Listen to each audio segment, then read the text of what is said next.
अगर आप किसी सुनसान सड़क पर हो और आपको लगे कि रास्ता खत्म ही नहीं हो रहा है, घड़ी देखो तो समय वहीं अटका हो, और फिर आपको एहसास हो कि कोई आपके ठीक पीछे चल रहा है, तो आप क्या करेंगे? यह कोई मन घड़त कहानी नहीं है, बल्कि एक सच्ची घटना है जिसने तीन दोस्तों की जिंदगी हमेशा के लिए बदल दी। एक ऐसी सड़क जहां जाने वाले कई लोग कभी वापस नहीं लौटते, जहां समय का कोई मतलब नहीं रह जाता, और जहां एक परछाई आपका पीछा करती है।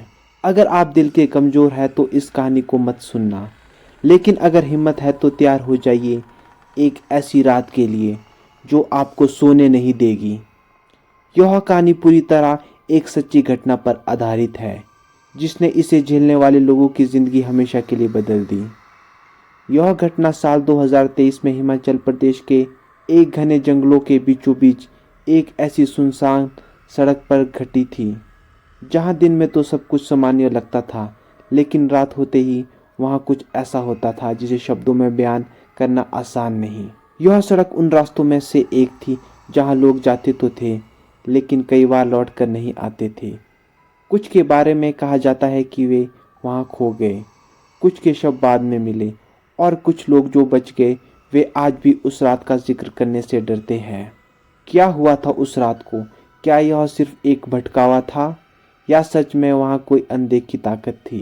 2023 की सर्दियों की रात, दिल्ली के तीन दोस्त सचिन, रोहित, सूरज ने सोचा कि इस बार की छुट्टियों को यादगार बनाया जाए। उनका प्लान था मनाली की एक एडवेंचर रोड ट्रिप का। तीनों को रोड ट्रिप का बहुत शौक था, और इस बार उन्होंने तय किया कि वे रात के समय सफ़र करेंगे ताकि सुबह सुबह मंजिल पर पहुंच सके। रात के करीब 12:30 बजे वे पहाड़ी रास्ते पर थे। चारों तरफ गहरा सन्नाटा था, घना जंगल दोनों ओर फैला था, और हल्की हल्की ठंडी हवाएं खिड़कियों से अंदर आ रही थी। दूर दूर तक कोई गाड़ी नजर नहीं आ रही थी, और सचिन जो गाड़ी चला रहा था उसने हल्के मजाकिया अंदाज में कहा, कहीं ऐसा ना हो कि भूत प्रेतों वाला कोई रास्ता पकड़ लिया हो। रोहित और सूरज हंस पड़े, लेकिन उन्हें पता नहीं था कि कुछ देर बाद यही मजाक उनकी सबसे बड़ी डरावनी हकीकत बनने वाला था। करीब 2 बजे उन्होंने देखा कि उनके सामने एक अनजान मोड़ आ गया है। यह अजीब था, क्योंकि उनके मैप के अनुसार यहाँ कोई मोड़ नहीं था।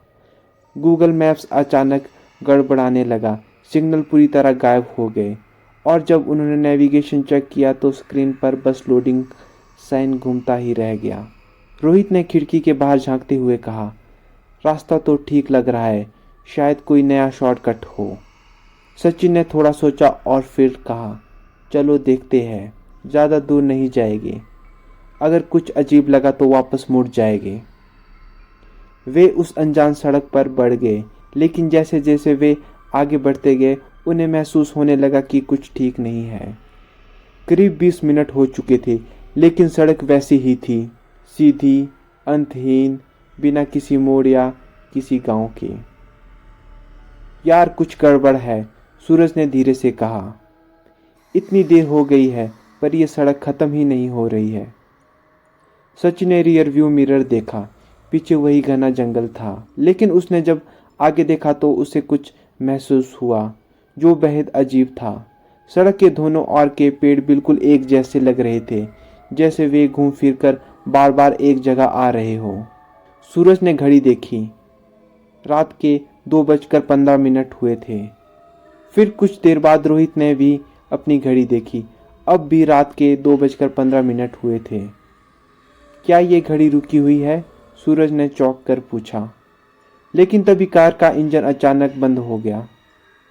अब कार बिल्कुल बंद हो चुकी थी। बाहर अजीब सा सन्नाटा था, जैसे हवा भी बहना बंद हो चुकी हो। तभी किसी के चलने की आवाज़ आई। वो आवाज़ सूखे पत्तों पर दबे पांव चलने की जैसी थी, लेकिन अजीब बात यह थी कि चारों तरफ कोई नहीं था।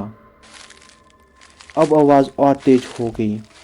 सूरज ने धीरे से फुसफुसा कर कहा, दोस्तों मुझे लग रहा है कि हमें गाड़ी से बाहर नहीं निकलना चाहिए।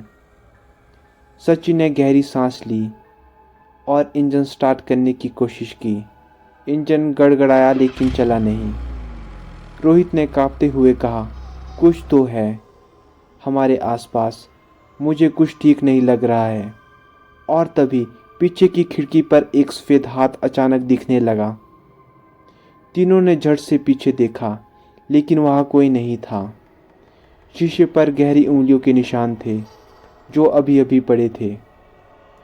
यहाँ से चलो, रोहित ने डर के मारे चिल्लाकर कहा।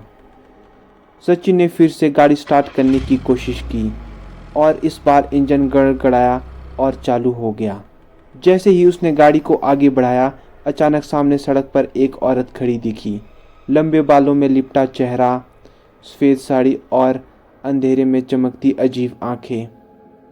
उसके पैरों की दिशा उल्टी थी। हे भगवान, सूरज ने घबराकर कहा। पीछे मुड़ो जल्दी।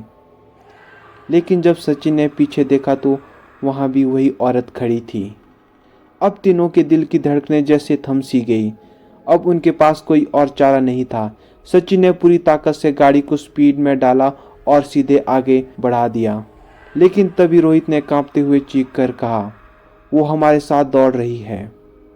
औरत अब उसकी कार के बराबर दौड़ रही थी, पर उसकी चाल इंसानों जैसी नहीं थी। वह झटके में कभी दाएं जाती और कभी बाएं, और उसकी आंखें अब साफ दिख रही थी, कोयले जैसी काली, बिल्कुल खाली, जैसे अंदर कोई आत्मा ही ना हो। मत देखो उसकी आंखों में, रोहित ने चिल्लाते हुए कहा। लेकिन अब बहुत देर हो चुकी थी।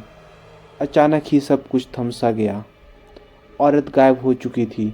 सड़क के दोनों ओर फिर से वही जंगल था, और सबसे अजीब बात, उसकी गाड़ी अब उसी जगह थी जहां से उन्होंने रास्ता बदला था। यह कैसे हुआ? रोहित हकलाया। सूरज ने घड़ी देखी। रात के 3:30 बजे थे, लेकिन उन्हें ऐसा लग रहा था जैसे सिर्फ कुछ ही मिनट बीते हो। तीनों बुरी तरह घबराए हुए थे। उन्होंने फैसला किया कि वे बिना रुके मनाली पहुंचेंगे और दोबारा कभी इस रास्ते पर नहीं आएंगे। लेकिन आज भी जब वे आपस में उस रात की बात करते हैं तो एक सवाल उन्हें परेशान करता है। वो सड़क असली थी या किसी और ही दुनिया का दरवाज़ा? आज भी हिमाचल में कई लोग कहते हैं कि अगर आप रात के 2 बजे उस रास्ते से गुजरेंगे तो आपको महसूस होगा कि कोई आपके साथ चल रहा है। कहीं आप भी तो उस सड़क से नहीं गुजरने वाले?